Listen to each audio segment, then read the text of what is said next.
જો આપણે કપડાની સાચવણી કેવી રીતે રાખવાની એ હું તમને સમજાવીશ હો. તમારે કહેવાનું આપણે કેવી રીતે કપડાની સાચવણી રાખવાની, કેવી રીતે સાચવવાના હોય કપડાને.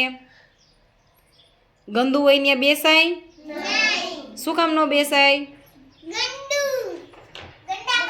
હા, કપડાં ગંદા થઈ જાય એટલે ગંદુ હોય ત્યાં બેસવાનું નહીં. પછી આજે આપણે કપડાં પહેર્યા હોય ને એ કાલે કાઢી નાખવાના સવારે, નાઈને પછી બીજા કપડાં પહેરવાના. એ કપડાં કેવા થઈ ગયા હોય આપણે આખો દિવસ પહેર્યા હોય એટલે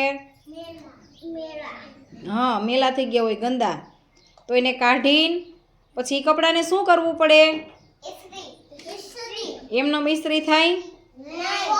હા, ધોવા પડે. શું કરવું પડે? ધોઈને પછી એને સૂકવવાના. પછી સુકાઈ જાય પછી સરસ ઇસ્ત્રી કરવાની. આપણે એવી રીતે કપડાં સાચવવાના હો. રોજે રોજ એ કપડાને કાઢી નાખવાના, બદલી નાખવાના, પછી ધોઈ નાખવાના. મમ્મીને કહેવાનું એ કપડાં ધોઈ નાખે, પછી ધોઈને સરસ સૂકવી દેવાના. સરસ પછી રોજે ઇસ્ત્રી કરતા હોય તો રોજે કરવાની, નકર ક્યારેક ક્યારેક. સમજાઈ ગયું? અને ગંદુ હોય ત્યાં બેસવાનું નહીં, તો શું થાય? કપડાં ગંદા થઈ જાય. હા સરસ, વેરી ગુડ.